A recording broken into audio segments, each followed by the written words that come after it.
The recording is being paused at the moment. No, okay, it's on.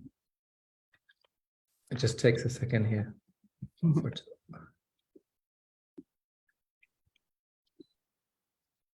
There we go. And let's pause the recording. Oh, come on. Oh, resume recording. Okay, so the recording is paused. Do you want me to let people in? Sure, if that's okay with everybody else. Yeah, we're at like 5 after, so it should probably. All right, and I'll start the recording on our end here. So there's that one.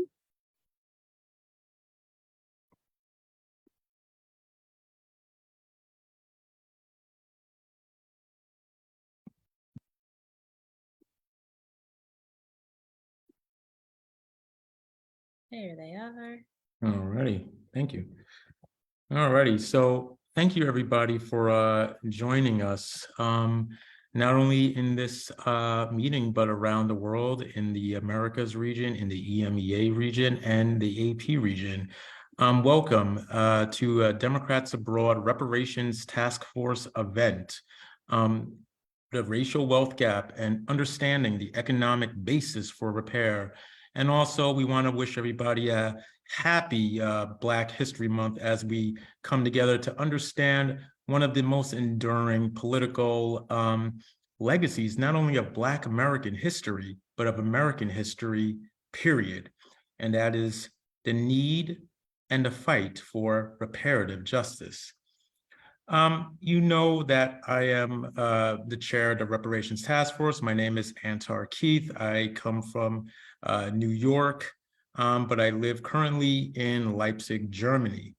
But joining me today are two esteemed guests. The first guest we have is Lieb Dula. After discovering that she was a descendant of slaveholders, Lotte, retired financial strategist, founded reparationsforslavery.com, a portal for white families wishing to walk the path of racial healing through making reparations. Lotte co-convenes Coming to the Table's Denver chapter and is a founding donor of Reparations Circle Denver. We also have Briayna Cuffie, who is a strategist, advocate, and future author based in Annapolis, Maryland. She leverages her political expertise, teachings from her elders, and history to help others understand the complexity of Blackness in the United States. Briayna is involved with Coming to the Table's Annapolis chapter and is the racial equity advisor for reparations.for/slavery.com. Lotte and Briayna, welcome very much to the Reparations Task Force and Democrats Abroad in general. Thank you. Antar, thank you very much. We're just delighted to be here, and Bree and I are. We have a dynamic presentation for you, and exactly. And so we're gonna jump right into it in just a moment.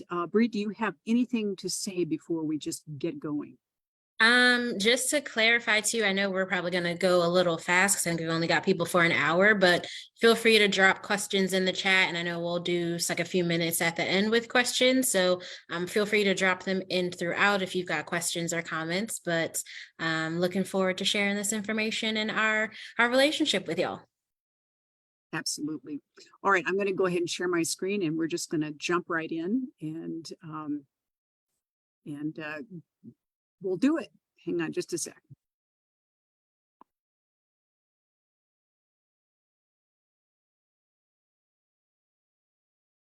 There we go. You look good there? Yep. All right, great. Well, again, I just can't say how much we really appreciate this opportunity to speak on the topic of reparations. And today we'll be speaking about the economic basis for reparations. And we're going to be using my family's history of slaveholding. And my family history of enslavement as the backdrop for discussing how the racial wealth gap in the country came to be. Now, we're also going to discuss how certain family, really, and community narratives help hold up structures of white supremacy and what we can do to unwind them. And again, we'll remind you, go ahead and put your questions in the chat and we'll have a chance to answer as many as possible after the lecture. So, we're going to use some pretty bold language, I always like to say, so buckle your seatbelts. All right. So before we begin, let's get a simple definition of reparations on the table. So reparations is the concept that redress is due for African Americans for the over 400 years of systemic and systematic racism. So that includes the 250 years of enslavement, the 75 years of legal barriers to Black economic progress in the realm of, Black codes, Jim Crow laws, and another 50 plus years, so bringing us to the now, basically, of struggle for basic civil and human rights. And so, a lot of times it can seem convenient for white people to think, slavery was so long ago, we had the civil rights movement, there's been these legal changes, why can't Black people just get over it? Well, the reason is simple. Slavery didn't end, it merely evolved into a complex system that almost guarantees that white people like me will have better opportunities for success than Black people like my partner, Briayna. As a descendant of people who created and benefited from the institution of slavery, I developed this map so that I could begin to study how racism affects our daily lives in each of the areas listed to the left, and then find ways I might be able to unwind this harm. Now, we don't have time to review all of these areas today, but I call these the vectors of economic racism. And you'll find more information about these topics on the reparationsforslavery.com portal.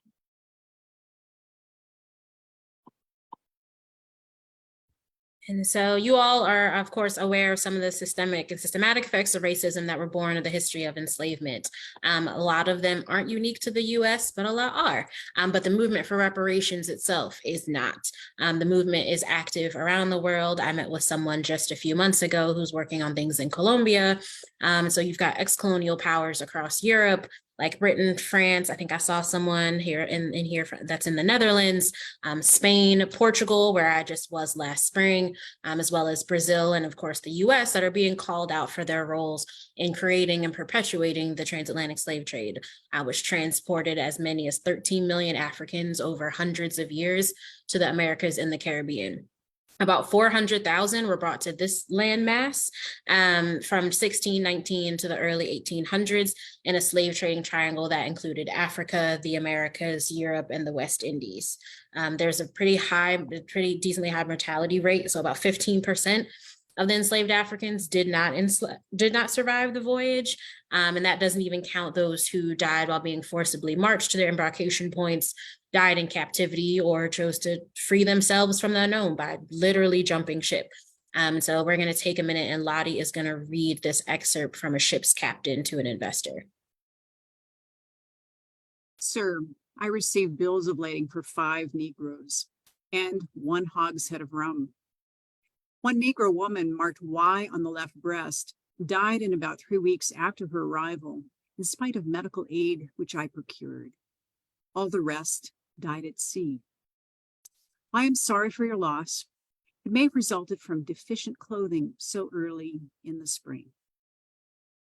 Benjamin Bullard to Sir William Pepperell, June 25th, 1719. Of course, this captain likely made an insurance claim on his loss. After all, the insurance industry was likely born of the slave trade. In 2016, a United Nations panel ruled that reparations is due to descendants of enslaved people around the world. Now, the UN defines 5 areas of repair: restitution, which includes restoration of liberty and human rights and the return of property; compensation for damages, including physical harm, as well as lost opportunities and earnings; rehabilitation from the health and psychological effects of enslavement and institutional racism; satisfaction or the cessation of human rights violations and abuses; establishment of truth-seeking commissions; public apologies; and the establishment of sites to commemorate the history of enslavement. Also, guarantees of non-repetition, the reforms needed to ensure the prevention of future abuse. And so in the US, there are two major paths to repair. So most people are familiar with the national call for reparations, the national program, and the official definition really being nothing short of full remuneration to descendants of enslaved Africans. So the most kind of newsworthy thing that comes out ends up being about HR 40, which was created to look at the economic redress. That bill has been introduced into the federal Congress for longer than I've been alive. It's been introduced for the last 33 years. Still remains sidelined. Representative Sheila Jackson Lee reintroduced it again. In the last couple of years, we were able to garner the 216 co-sponsors or yes votes in the House. And so far this year, the bill has 81 co-sponsors, and there is a Senate companion bill that has 24 co-sponsors right now. And ever since about, maybe not this time last year, maybe about spring last year, our reparations activists also started calling for an executive order. Now, the other path to repair involves family and community reparations, which we refer to as really direct acts of repair. Now, these are not substitutes for a federal program of repair, but they do represent steps, especially that white families can take to begin to unwind the personal harm that has been perpetrated against Black families. Now, it's important to remember harm happens locally and thus must be repaired locally. So these are some of the first steps white families and really whole communities can take to begin the healing process this nation desperately needs. Now, there are 4 principles that can guide us on this path of repair. First, we need to be fearless in facing both our country's true history as well as our family's role within it. Next, in view of this history, we need to be willing to examine and reimagine our origin stories or the narratives we tell about our families and communities, especially in regard to race and generational wealth. Next, we need to commit to engage with others across the racial divide in acts that will unwind harm and bring about repair. And finally, you guessed it, we need to use our resources. That's our agency, our time, and our money to invest in repair. So, Bree, is this easy work? I mean, it's a little rough at times, but we have our fun at least. At least we have our fun. Exactly. And these are, and getting together, and especially the way Bree and I have connected, this is what the beginning steps of repair can look like. And so today we're going to focus on the importance of family and community narratives as an initial act of repair. So to start off our discussion, I'm going to show you how my family narrative is changing as I research and face my family's history and commit to repair. And I'm going to chime in to show you how some of those same factors are reflected in my family history. As you know, my name is Lotte Lieb Dula, and as Antar mentioned, I'm a retired financial strategist, and I host a portal called reparationsforslavery.com. Now, I don't know about you, but I grew up hearing about my ancestors in the most glowing terms possible. I learned that I was a proud descendant of Colorado pioneers, that I was the descendant of true patriots, the founders of our country, as well as immigrants who came here with nothing but the shirts on their backs in search of the American dream. Another narrative I grew up with expressed my family's traditional values. I grew up believing that America was a meritocracy and that the playing field was level, both principles of fiscal conservatism. Now, I'm sure some of you received these same messages growing up, right? Especially this one: pull yourself up by your bootstraps. Now, my journey began in 2015 when my mother, Peggy, died. I began the process of going through 30 boxes of family ephemera, with every box labeled precious family treasure. Don't throw away. I had nightmares of being buried alive in these boxes, I can tell you, but I was excited to learn more about my ancestors my mother had described so glowingly. One of the first boxes I opened contained my grandmother, Jeanette Welch's keepsakes. I found all sorts of cool trinkets. For instance, I was delighted to find photos of my grandmother dressed in costume as Robin Hood. And what fun to page through her 1907 Smith College yearbook and to see her suited up in a Victorian basketball uniform. I found that she had belonged to all sorts of cool and, well, quaint, really, social clubs. And it was thrilling to realize that these early experiences formed my grandmother's lifelong passion for the arts, passion so many in my family share. But I also made a discovery that took my breath away. My grandmother had been a member of the KKK Social Club, as well as the Orangemen, two groups steeped in hate and racism. Now, it might have been tempting to dismiss these pages as some lightweight sorority fluff, but as I considered my family's background and our pride in our heritage, my initial joy turned to a deep sense of unease. With some trepidation, I started going through my grandfather, William Paxton Carey's things.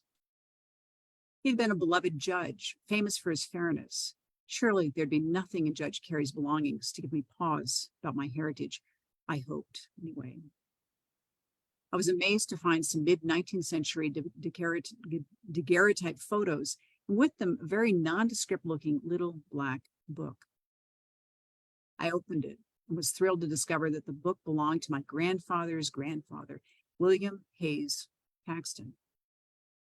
As I paged through the book, I noticed the perfect penmanship and neat rows of figures. You know, I'd often wondered, how does a finance person get born into a cultural arts family? I immediately felt a sense of kinship with my second great-grandfather as I paged through his business ledger. So this is where I got my business sense from. As I turned the pages, it became clear that I was looking at inventory records for a Mississippi cotton plantation.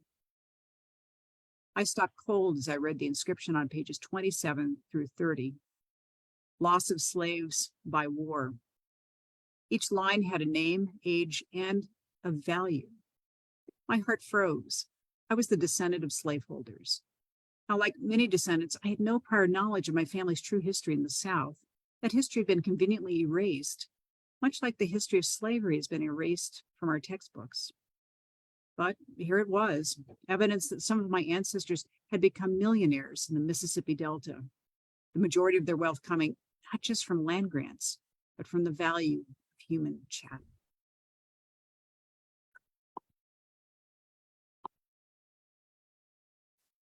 Sorry, technical difficulty on my side.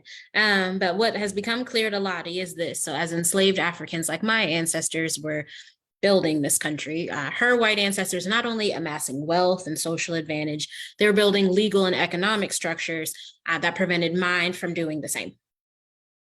Now, in grade school, we all learned that we, the people, formed the basis of our government. But as I continued my research, it was becoming apparent that we, the people, clearly meant we, the white people. I wanted to figure out how my family fit into this puzzle, so I did a bit of research, and here's what I found. It all started with Elisha Paxton, my third great-grandfather. He established a plantation near Lexington, Virginia, beginning around 1815. From the late 1820s on, Elisha sent 6 sons to college, likely with proceeds amassed from plantation operations. Most of them attended Washington College, which is now Washington and Lee University in Lexington, Virginia. Yep, it's that Lee. At least 4 sons earned law degrees. In the early 1830s, several of Elisha's sons, including my second great-grandfather, moved to the Mississippi Delta near Vicksburg. There they set up a law practice with their uncle and later multiple cotton plantations, the same ones that were detailed in that ledger. Now, this uncle, Alexander McNutt, became governor of Mississippi in 1837.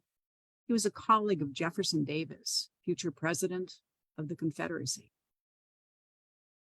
Here are 19th century maps of those plantations on Deer Creek near present-day Arcola, Mississippi. Now, most of the plantations eventually went bust. My second great-grandfather, William, lost his shirt, but it didn't matter because he could still rely on his law practice to earn a living. Now, let's look at one of the adjoining parcels.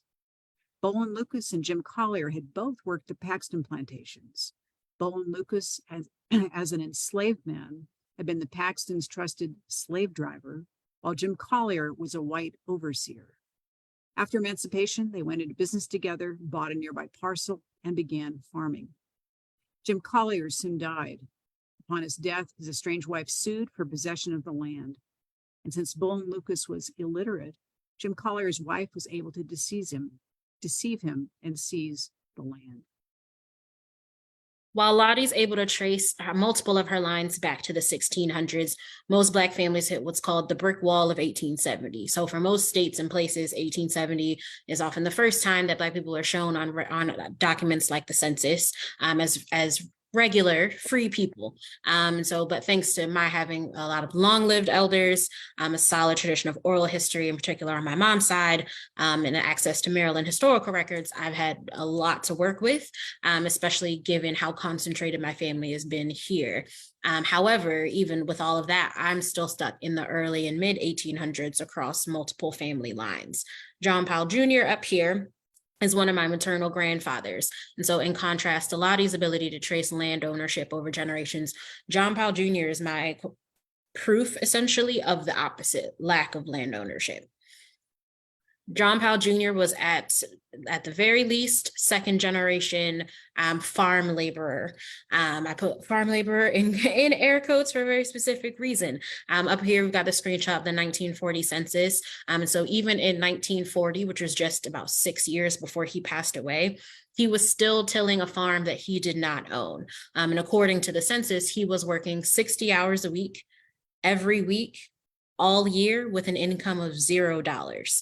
At this point in his life, he was a widower and the father of 16 living children. And if you notice on the right-hand side, there's a column that is marked yes. The head of that column is income from other sources, which if you are a widower with 16 children, you definitely need to be bringing money in somehow. John had the equivalent of a first grade education. It wasn't until his last living child, my grandmother, that any of his children would go to and finish high school, let alone go to and finish college like she did. Let's review the economic progress of our respective families, shall we, Bree? So my family receives many, many land grants: Virginia, Mississippi, Alabama, and Colorado at the very least. In contrast, enslaved folks aren't allowed to own land before 1865. And even after that, when we do become eligible to apply for things like the land grants Lottie's family members were able to have under the Homestead Acts, less than 2% of them are granted to freed slaves. My family enslaves Africans to work on their plantations, becoming wealthy since they don't have to pay wages. The enslaved are sometimes permitted to work side jobs. Same goes for sharecroppers, the kind of slavery 2.0, as I call it. But on the whole, we're still kind of unable to amass wealth. So even after emancipation, you've got Black codes, you've got Jim Crow laws that restrict what we can do, how much money we can earn, and how far we can travel. My family uses its wealth to pay for future generations' private education. Emancipated folks are mostly illiterate, since it's been illegal since at least sometime in the 1820s in most places for enslaved folks to even learn to read or write. And then after emancipation, of course, we're barred from attending white schools. So with the few resources that we do have, we tend to build our own. A lot of those are rooted in the churches, usually in kind of like wooden shacks and wooden buildings that we were able to have. Now, despite extreme hardship, Black families show great resilience, as we always do, especially if there's a mechanism for us to contribute into. So in different regions, some are able to amass some semblance of savings, which they deposit into the Freedmen's Savings Bank when it was established in 1865. Unfortunately, in 1873, Congress, under controversial and very mysterious circumstances, they mismanaged the funds, and it goes bust, losing 70,000 families' combined lifetime savings. That's the equivalent, it's $3 million then, the equivalent of $47 million today. And this setback has been considered the economic equivalent of extending slavery for another 10 plus years. My family has another advantage. When it comes to the transfer of wealth, our legal training gives us the ability to draft wills so that our heirs don't have to go through probate. Here is my second great-grandfather's will. On it, he lists his real estate, dwelling houses, lots, and yes, those cotton lands. African Americans, on the other hand, have little access to legal services, nor do we trust white lawyers, which is honestly still true today. Many are still illiterate and die without wills. So our property becomes what's called heirs property, a situation in which all the living descendants of those who did have the home inherit the property together, but individuals retain their rights to sell it or do whatever they'd like to without informing other heirs. Since about 1910, as much as 90% of Black-owned land has been lost to legal treachery, but that treachery coming from white developers, local, state, and federal governments and agencies that dupe individual heirs or find legal loopholes to be able to grab that property. And so the picture that this just transitioned into is the house that I grew up in, that my mother grew up in, and my grandfather. It is also a family house that we lost in 2016 because of an heirs property dispute. So as we head into the 20th century, does the playing field seem level to you? I didn't think so. All right, next, let's look at the effects of programs that catapulted many white families, including my parents, into the middle class. In 1933, we have the Agricultural Adjustment Act, which aimed to help white farmers by cutting farm production, forcing up food prices. So, however, less production meant less work for thousands of the Black sharecroppers that were tilling those farms, who then lost their rented land and their livelihoods. The Social Security net was created in 1935 in response to the Great Depression, but by design, many Black workers aren't covered, including farm and domestic workers. That's about 40% of Black people in the South being excluded. The establishment of the FHA in 1935 and the FNMA in 1938 gave white families the ability to finance and insure new homes, but Black families were effectively blocked from these programs due to race-related property covenants. Then there's the GI Bill. After World War II, many white families used proceeds from the GI Bill to get an education, start a business, or purchase a home. Now, we know Black veterans are blocked outright from receiving home or business loans. The same thing happens with the education benefit. Only 20% of Black veterans that apply are accepted into these programs, and the programs themselves are very badly underfunded. Now, again, despite all these economic roadblocks, some Black families are able to establish financially independent enclaves and neighborhoods. For instance, in Black Wall Street in Tulsa, Oklahoma. Black Wall Street was the largest and wealthiest Black community in the U.S. with its own banks, school system, public transportation, you name it. Much of this wealth was created based on lands granted by Native Americans to tribes, to Africans they had enslaved.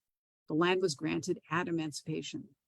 When oil was discovered on these lands, many African Americans became wealthy. That's right. The freedmen prospered when given access to the same opportunities my white ancestors enjoyed. However, wherever there is Black excellence and prosperity, white supremacists attempt to destroy it. In 1921, a white woman accused a Black teenager of touching her inappropriately, and this resulted in the firebombing of the Greenwood neighborhood. The 100th anniversary for the Tulsa massacre was the other summer, and many gathered there to call for reparations. Now, this example is extreme, but it's not unique. Wherever Black prosperity has blossomed, there has been hell to pay, much of it disguised in the name of progress for generations.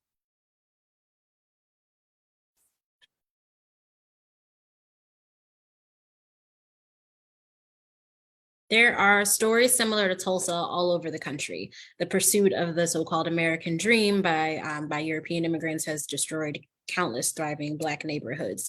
The story of the town of Eastport, Maryland is still unfolding. And so for me, that is a place that is close to my heart, as I'm a sixth generation Eastporter, with my third great grandparents being among the first Black families to get plots for homes in that town.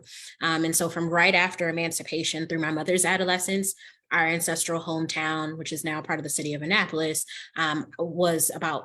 our Black population was about 40%.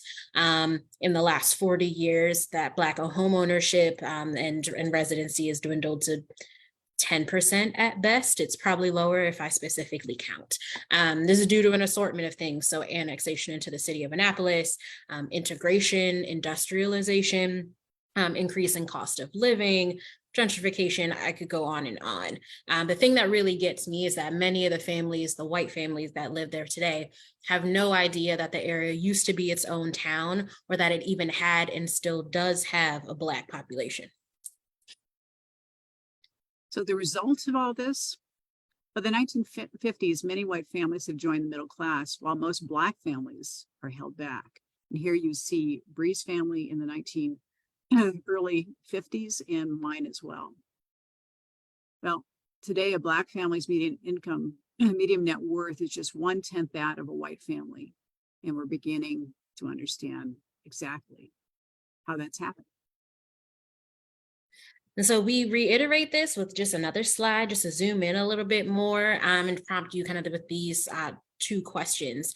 How many of us know the history of economic racism and, even think to look at it through that lens? And then secondly, how many people have bought into the bootstrap argument? So, without a real understanding of white people's role in holding back Black economic development. Derek Hamilton and Trevon Logan are two economists that have aptly summarized the genesis of white wealth. It was never the case that a white asset-based middle class simply emerged. Rather, it was government policy and to some extent literal government giveaways that provided whites the finance, education, land, and infrastructure to accumulate and pass down wealth. And we've got our everyone's favorite MLK up here with his infamous quote of, "It is a cruel jest to say to a bootless man that he should lift himself up by his own bootstraps. It is even worse to tell a man to lift himself by his own bootstraps when someone is standing on the boot." All right, well, now we've effectively taken apart the bootstrap argument, which has been used against Black people for their lack of economic progress. And we've also pinned some complicity, some blame on owning class people like my enslaved ancestors. What about immigrants? How do immigrant ancestors fit into this puzzle? Let's take another look at my family tree, this time on my father's side. My father's great-grandfather, Joseph Lieb, emigrated from Germany in the 1850s with his wife, Anna Maria Zeller-Grotz. They arrived in New York, where he worked for 5 years as a laborer, eventually saving enough money to move to Hebron, Wisconsin, where he established a farm. Now, my father grew up hearing rumors that the Liebs had shortened their name when they arrived in this country and that they actually may have been Jewish. What binds Lottie's second great grandparents, Joseph and Anna Maria, with other Northern European immigrants is how they began the assimilation process, which a lot of people now pretty much just call the process of becoming white. So through this process, you've got Irish, Polish, German, Italian, and other immigrants gradually just shedding their cultural identities to fit in and be able to work toward achieving the American dream. Many either anglicize or have their names or have them anglicized upon entry, their names to avoid prejudice. And as was the case with Lottie's family, some will marry into longer established patrician families. The common trait that enables them to do this is complexion. Being light-skinned, exactly. And so Lottie brought up Jewish immigrants. And so we'll talk a little bit about how Jewish immigrants fit into this puzzle. It's a little bit complex given anti-Semitism. So we only dip our toe in it just a little bit. And on the one hand, we have Jewish folks and Black folks that are they're both communities that are known for their resilience and accomplishments despite intense and unrelenting oppression. On the other hand, Jewish people, in particular Ashkenazim who flee persecution in Europe, are gradually able to ascend to the middle class in America much faster than the generationally Black population here. And they also share some of the benefits that are ascribed to whiteness and phenotypes ascribed to whiteness, though not all identify themselves as white. British author Thomas Harding has had a recent experience that perfectly illustrates this paradox. His Jewish ancestors fled Germany, leaving their home to escape Nazi persecution. A few years ago, Thomas was researching this heritage and discovered that the house his family had left near Berlin was still standing. Thomas met with the German family who now lived there. They acknowledged the crime and gave Thomas back his family's historic home. In effect, Thomas received reparations, much like we're discussing today. Now, this is possible because of the German admission of guilt in the Holocaust, an admission that the U.S. has not made with respect to the crime of 250 years of slavery. More recently, Thomas was researching another line of heritage. In the early 1800s, his family had started one of the largest catering companies in the world, which also happened to sell tea and tobacco. He discovered that much of his family's wealth had come from importing tobacco and other crops grown on Virginia plantations by enslaved Africans. Remarkably, though Thomas was owed reparations on one side of his family, he realized that he himself owed reparations on the other side. Ultimately, the Jewish connection to slavery is minuscule, though there are some people out there on the internet that will try to tell you the opposite. And ultimately, the Christian faith plays a much larger role in the country's history of enslavement. And so we have Christians, many fleeing religious persecution in England and elsewhere, migrating to this landmass, beginning the process of colonization. Their ranks include Catholics, Protestants, you name the offshoot. Another paradox, though, we have another paradox that emerges. And so while all of these people have these principles of religious and economic freedom, they have no problem supporting the enslavement of Africans. My 10th great grandfather, George Calvert, for instance, establishes the province of Maryland in 1632 as a safe haven for Catholics fleeing religious persecution in England. However, my ancestors also seek to amass wealth and soon see the economic advantages of planting tobacco. By 1660, they passed laws making slavery legal in Maryland, adding a new concept. In Maryland, slaves will be considered slaves for life. Tobacco plantations and the business of the slave trade soon become the economic engine of the region. What act sets the stage, giving my 10th great grandfather the divine right to do these things? In 1452, the Catholic Church gave Portugal and Spain full and free permission to invade, search out, capture, and subjugate who they deemed unbelievers, wherever they were, and produce their persons into perpetual slavery. And so 40 years later, we of course have another papal bull that's issued, the doctrine of discovery, which is usually in the same discussion as Christopher Columbus. And those two acts set the stage for the church to bring terror and subjugation to millions of people around the world for hundreds of years to come. Well, fantastic, right? Okay, well, we've learned that our nation's history may be a bit more complicated than we thought or are accustomed to thinking about. We learned that white families, regardless of when we arrived, likely have some involvement, either directly or indirectly, with the institution of slavery. Even our faith communities have participated, some in a major way. Now, where do we go with this information? What do we do? Well, a really powerful place to start is uncovering and transforming our origin stories. This is one of the simplest and yet most compelling things white families can do as we begin down the path of repair. Much of our national narrative centers around the white myth of being self-made and the supposed superiority of white people to people of other races. Black trauma can be traced precisely to the laws enacted to provide economic advantages to white people and to the selected erasure of this history, including current events, of which I'm sure many of you are aware. And so in taking apart and rebuilding family, community, institutional narratives, we begin to really unravel that, poke all the holes in it of white supremacy and we're in a position to be able to change the national narrative from the ground up, which is personally my favorite way to do things. And so just to reiterate and kind of clarify, it's really white people that need to confront that truth and change their origin stories. A lot of the narratives that Black families like mine have been telling for 400 years very much include the full scope, or at least a fuller scope. And so it's really up to white people to join that truth-telling process with us and provide ways for us to expand that story and get clearer information, more details of that information. And again, all white families, regardless of economic class or immigrant background, we all need to look at our narratives. And once we've engaged in this truth-telling process, we've got to find a way to engage spiritually to atone for these harms. Now, as we begin to engage the spirit, however, we want to take a hard look at some of the ideas that both form the basis of our American worldview, as well as eliminate the source of problems we face as a society. So the bootstrap argument, as we've discussed, highlights self-determination and hard work as the key to success.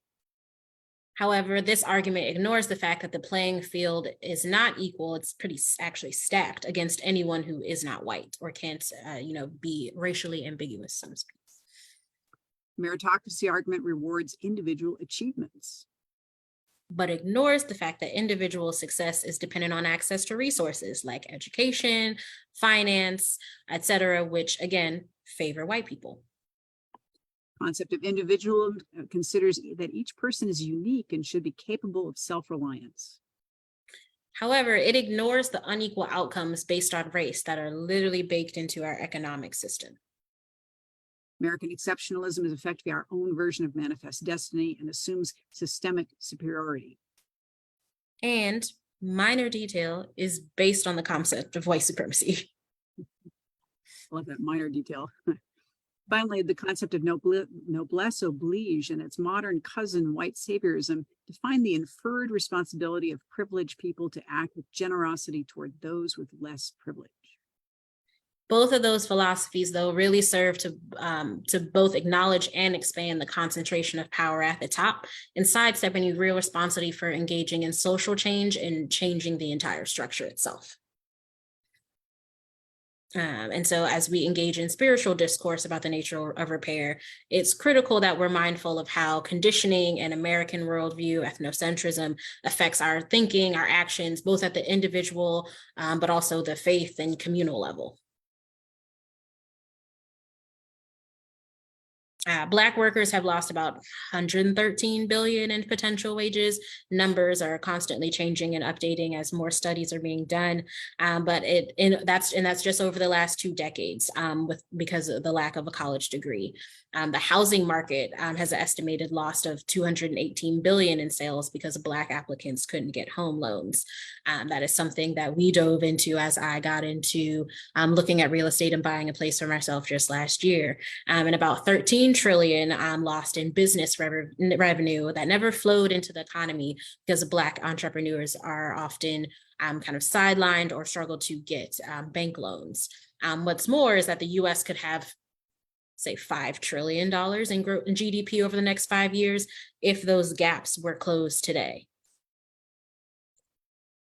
Well, as you can see there, and as we all know intuitively, or very specifically, there are no simple answers here, but many questions to ask. Ultimately, despite our differences, what really knits all of us together is our pursuit of, once again, this ever elusive American dream. However, buying into the American dream is no different than buying into a business. The balance sheet contains both assets and liabilities. As someone who may have inherited my financial skills from a slaveholding ancestor, I can tell you, liability for engaging in 400 years of systemic racism has now come due. Lotte and I have been working together since 2018, which still gets wilder and wilder to say every year, to develop materials to support our journeys on the path to repair. And we're going to blast through these like literally as fast as we can, so we can do the Q&A. So we'll just show you the slides, and I'm just going to say we've got multiple curricula on our site. One is the racial wealth gap, understanding the economic basis for repair. This one, our presentation here is just the tip of the iceberg, but you can study all of the topics that are listed on the screen there as part of this curriculum. We've also got state-by-state assistance up on the site, so giving people a kind of starting point of context and information and places to look for information about where their ancestors were living, so they can understand the environments better of what was going on politically and socially during different eras. We also developed, I guess that's 2 years ago now, reparative, kind of our concept called reparative genealogy, where we do a few sessions, I believe it's 5 sessions, going through, taking people basically through this journey of this presentation, going back through ancestors, timelines, looking at the politics, society, et cetera, to research your heritage as a means to connecting with that history and better understanding it. And then finally, once people understand basically how slavery evolved into Jim Crow and all of that, basically kind of creates the through line to today. We created this modern vectors of economic transformation curriculum, and I love spinning the wheel. So this is another curriculum that basically ties all the historic information into, so you can actually recognize the effects in the modern day. And so with that, we will end by saying our goal is a lofty one. It is nothing less than transformation of our society, and at least a glimpse into the creation of the equitable future that so many of us long for and need, that hopefully maybe I can see a glimpse of it in my lifetime. We just tend to be a little unique in the sense that we approach it through the lane of collaboration and co-liberation. And Bree and I have been involved in a reparative relationship for over 4 years, 5 actually, almost 5 years. I know. And our friendship and the work we've done together really has transformed both of our lives. And so as we always say, in making reparations, we begin the process of healing ourselves, of making our communities whole. All right, I'm going to stop sharing the screen, take a breath. And now we have time for a lightning round of Q&A. Got what, Bree, you want to 12 look? minutes left? Yeah. Do you want to look through the chat and see what we've got? We can. Caitlin, I know Antar had mentioned the hand up thing, and so I'm assuming that means your hand is up. Yes. Go for it. Sorry. No. Okay, sorry about that. We're in the same room with 2 computers on, so crazy echo. But yeah, I really loved your presentation. I definitely want to watch the recording again because there was so much information that I definitely want to study and process. But my question is about what you were saying as about telling our stories and how it's important that we look at our own personal history and try to explore that. And I'm thinking about us as Democrats Abroad members. We often talk about in the Reparations Task Force, bringing our own stories to bear as Americans abroad. And for particularly for those of us who are white, my question is if y'all have any tips for us as we tell our stories, how we can do so in a way that doesn't lean into this white saviorism or that doesn't center our experiences when we're talking about the need for reparations for Black Americans. Go ahead. We can both answer this question. Yeah. I think it's important white people need to do a little bit of, and this is white affinity group, racial affinity group work. We've got to do our research, and that means centering the experience because our history's been erased. We've erased our history. Our families have erased that. They basically, there's a smoking gun and we've hidden the gun. So we've got to go find that gun. We've got to see what our families have done. And so that does involve a deep dive into whiteness. And that's best done in a racial affinity group setting. Once you've gotten through that, you need to metabolize all that because a lot of people get stuck and paralyzed going, oh my God, I had no idea this was the case. You've got to metabolize all that stuff and then move forward into action. And that's when you can work across the aisle, as it were. And so that's what, Bree and I have spent a lot of time working through genealogical research and sharing those results.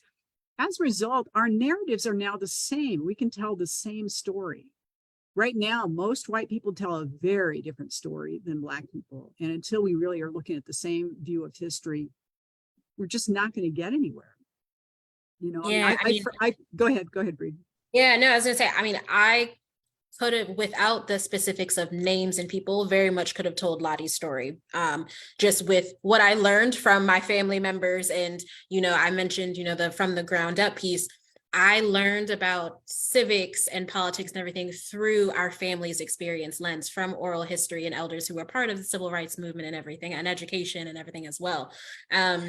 And so that's why that's kind of a real sticking point for me. And it becomes really important. And I've watched it become really helpful for people in these last few years as they kind of figure out what that means, what their ancestors' behavior and complicity has contributed to their existence and how they move about the world, how they've gotten into different things, and what being a liberal, what being a Democrat looks like for them in action.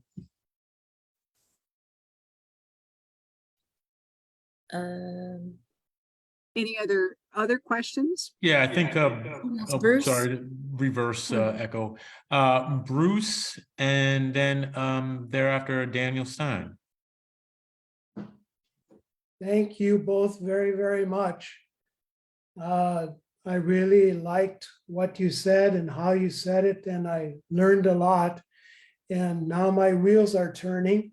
I'm chair of the Progressive Caucus and Democrats Abroad. And the first thing I want to say, I saw Caitlin put in the chat box this idea that we ought to take what you have given us and share it in study groups in our various caucuses. And I'm going to push for that in our Progressive Caucus.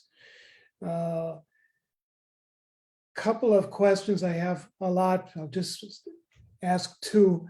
Lotte, when you found out your family's history, did you go through a period where you still wanted to kind of deny it or say, oh, that, but it's not so bad, or something a little bit like being diagnosed with a serious illness and saying, oh, it's not true? And how do you get beyond that? I'm asking in part because I have quite a few friends, one of them who actually kind of looks like you, who would be a real denier in this situation. And it's a big challenge. How do you talk about that?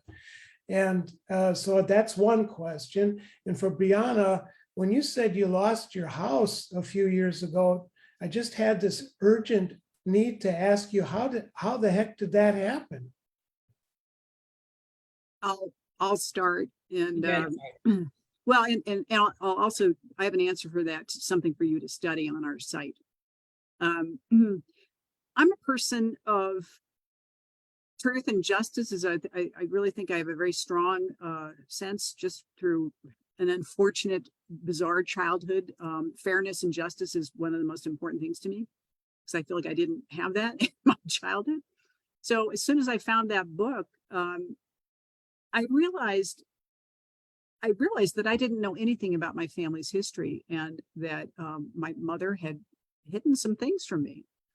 It took me 24 hours, and I thought, I've heard of this thing called reparations, and I guess we owe reparations. So it took me 24 hours to make that decision. I'm a person of action. Anybody who knows me finds this to be the most irritating thing about me. It's like, oh, But also the most rest? helpful. People dread working with this. Like, do we have to work this fast? But anyway, so yeah, I made the commitment to working in reparations really overnight. And I called my sister and I said, hey, I found something, and this means something. What this means is that I'm going to be working toward repair, and maybe your kids aren't going to inherit from me, because we have a debt to pay. And my sister just said, okay, my family is fine. It's more important that you restore any honor that might be associated with the name of our family by doing this work, than it is that any monetary gain of my kids would be. We're fine. They're fine. You just do what's right for the family. And thank you for doing it.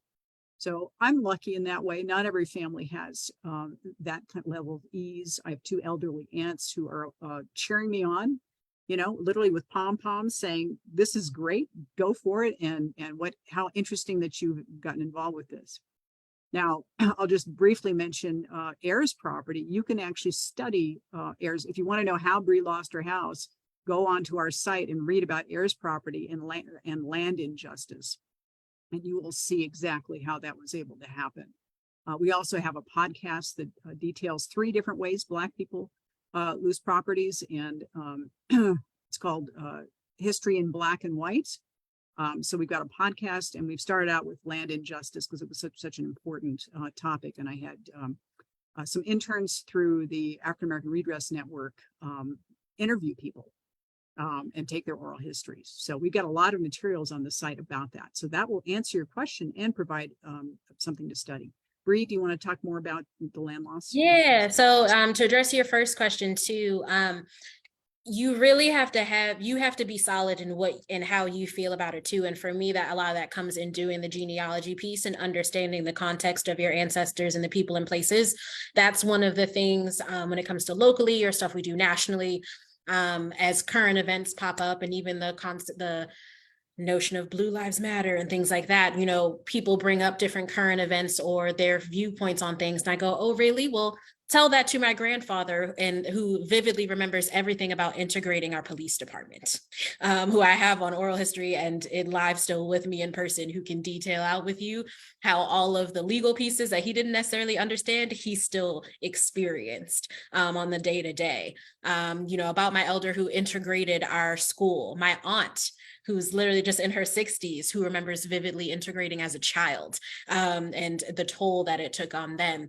So being able to have those personal anecdotes, and now with having technology and hindsight, being able to tease together paperwork and things that were unsaid, with anything you do know that was said, or clarify things that you heard, it kind of makes it fairly hard for people to go, well, they can not like it if they want to, but they can't really refute it. I usually get met with silence when I respond to people in that way, where I'm like, okay, let me tease this out for you. Now, what's your rebuttal? And I get silence.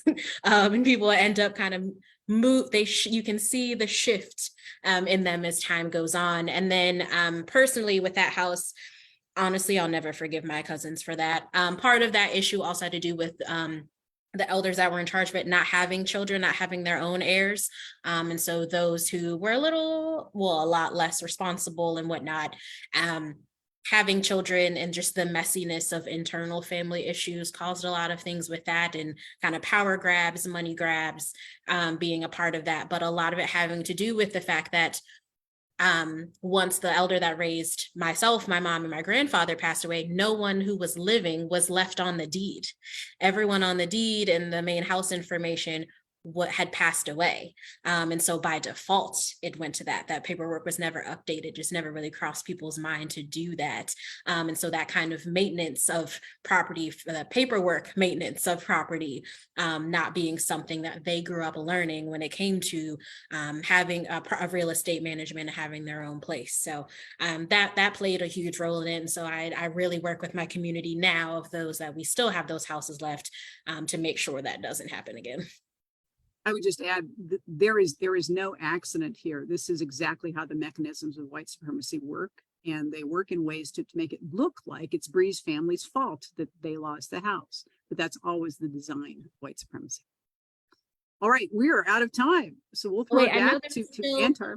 Yeah, it looks like there was just Daniel. I mean, I know they're trying to keep time, but do you have perhaps one question / comment that could be a I'll just quickly say, so I had two. I'll make it one that hopefully I can then answer or ask the second one if it's depending on the answer to this. So I've been working with the reparations task force for a while now. One of the things that we are doing, or the initiative that I've kind of been trying to spearhead, but as a volunteer organization have not gotten very far on, is our own living library on resources that can explain more or less everything you just said, and whatever whatever you would have said if you had 4 hours.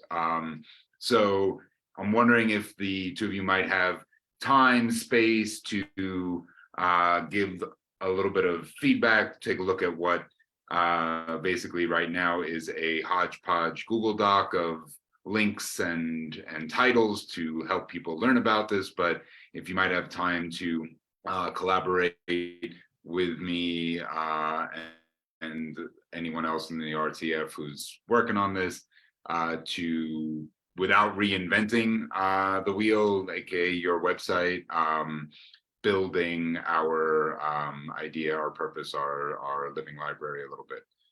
So if that's something you might be open to, I'll definitely reach out or figure out a way to reach out through Antar and Caitlin. Yeah, I'd be happy to. I know one of the big things for me was, aside of the kind of equity review of stuff that Lotte came up with, was building that library of information. I'm big into podcasts and books and journal articles and things like that. So that's really the point of our website, is to kind of refute the fact that where it's like, well, I'm not sure if that information exists.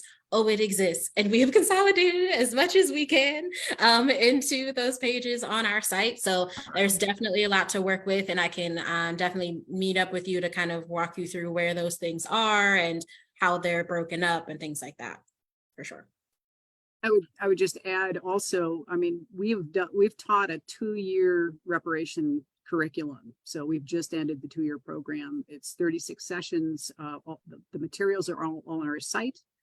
We also have, although I guess we have to charge for our time, considering what we put together.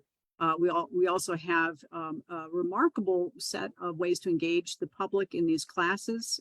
We have, probably all told 40 sessions together if you count reparative genealogy. So Yeah. those are things that we are happy to engage with people on. Can't do those things for free, but the materials are all on the site. So if anybody wanted to stay for another minute or two, I can give you a very quick tour of the site so you can see what's there. But we also put the link in the chat. So Yeah, I've got a couple minutes. Happy to stay. are there any other questions, or do you want, Antar, would you like us to go ahead and tour the site for 2 minutes? Yeah. I mean, if those who still have the availability of time, yeah, that would be nice. Again, I want to thank you and Brianna for this excellent presentation. I was just telling Caitlin this. I truly believe your resource, Reparations for Slavery, is the most comprehensive resource for U.S. reparations on the internet today. There are a couple of good resources like in NARC and Cobra, but yours is the most comprehensive, the most easily navigable, the most up to date, really, as far as the sophistication of data accumulation is concerned. It's all there. It's a universe there. It's really a universe. So We're yeah. both very type A, like organized, where it's like, oh, we found this, we need to put it here, we need to put it here. And so the website reflects that. I like it. So yeah, you guys can take it away. For those who still have the capacity and availability of time, please feel free to stay. All right. Well, anybody who needs to leave, thank you thank you very much for listening to our lightning fast lecture. We also do this as a hour and a half, 2-hour and 4-hour workshop with scribing exercises and everything else if people are interested in bringing these things back to their organizations. Okay, we'll do the lightning fast tour. And so this is what we look like. There we go. Coming in. All right. So just very quickly, I won't go over all these things, but you can pretty much see who our team is. We have a number of people. We have a very deep alliance formed with a number of organizations. Love to add Democrats Abroad to our alliance. And then we also give internships to students.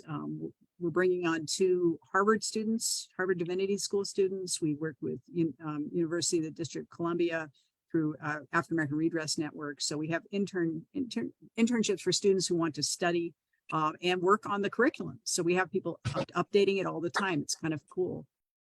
You can look at the case for reparations, learn more about who are the main advocates and what the theories are, all the different strands of the movement, and also about HR 40. We also have stories about reparations, both from Black and white perspectives, and information about what's happening with institutional, state, and municipal reparations. All of our curricula are under daylighting history under this tab. So I will we'll come back to this in a second. But you can also find reparations guides and tools, a plan for faith communities, a plan for families, designing a plan of repair, and then how to use your agency, time, and money. So those are all for white constituencies there. Bree mentioned our library. We have a timeline of reparations payments made, and then recommendations for podcasts and other resources. And that includes, it's not even in there. That includes our own podcast. We make recommendations for how you can begin down that path. And then we have a news feed. We have 2 podcasts that we produce, Oral History in Black and White, and Liberated Futures, which is interviews with people who are creating the liberated future for us. And we have a newsletter and essays. So and an FAQ. So yeah, it's a deep resource. All of the curricula are here, and they're all organized kind of the same way. So for instance, if we look at our lecture today is based on information that's in this curriculum. we are bent on deconstructing the meritocracy argument. And so you recognize all these things. So you can find out information about the racial wealth gap, African-American income suppression, all the things, all the eras of history that have led to the 10 to 1 racial wealth gap. And so each curriculum has summary information that you can just this huge amount of data that you can look at, plus articles, books, podcasts, websites, film and videos. We try to make it friendly to like no matter what your kind of learning method is. So audiobooks or podcasts, reading, films and video, that kind of thing, to give all the kind of options for to make sure people are able to digest the information in the best way, the way that's best for them. Yeah. Anybody wanting to know about heirs property and Black intergenerational wealth or the lack of it, this is the section for you. So, and the same thing. So you can study all of those things. This was one of our earliest curricula. So we will, I'm working with students to update that now to actually bring more information. That's older history. And this is sort of the modern, how it looks like in the modern day. So same thing, you can look at land oppression. These ones have a better summary section. We have quotes, personal narratives, people who've lost their land, how it works, methods of discrimination. It's important to know exactly how all these things work. Timelines of disparity. Look, it's metrics. What do the numbers look like? And then at the end, everything has the articles, books, podcasts, film, video, and then questions. So let's see. Well, I'll show one more and then I'll stop because that's probably all the things that people will say does not exist or you cannot find. Yeah, exactly. There. Where people in an argument might tell you, well, you can't find that information anywhere. Yes, you can. Yes, you can. This is a whole guide to reparative genealogy, soup to nuts, everything from learning what is genealogy to collecting family records, etc. It's everything you would need to start.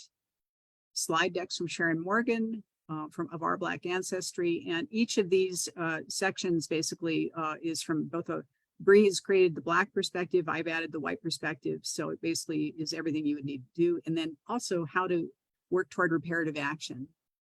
And then the last thing I'll show is, this is one of the more recent ones, white trauma, white supremacy. This gives more ancient history and to show exactly how white supremacy sort of is developed from white trauma in Europe.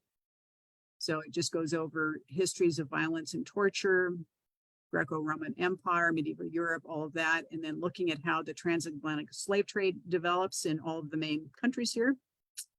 And then looking at colonization, and then how do you heal from all this? So there you have it. All righty. Thank you so much, Lotte, and thank you so much, Briayna. I want to thank everybody again also for joining us, not only here, but also in the Americas region, the EMEA region, and the AP region, who are joining us from Facebook live stream. So thank you again to our presenters. This has been an excellent presentation. You know, we're going to keep this recording and we're going to put it up on the main RTF page. This is very, very critical information for our members in our global organization. And it's going to be a very, very powerful reminder, you know, every time people click on this reparations priority tab on our page, that this is an American issue and it really needs to have an inclusive American solution, all of us joining together in a multiracial coalition for justice. So thank you again. And with that being said, have a good night, depending on where you are, or a good morning, depending on where you are. And yes, we hope to see you again at the DA Reparations Task Force. Thank you again. Thanks for having us. Thank you, Antar and Caitlin and everyone. Really, really appreciate being here.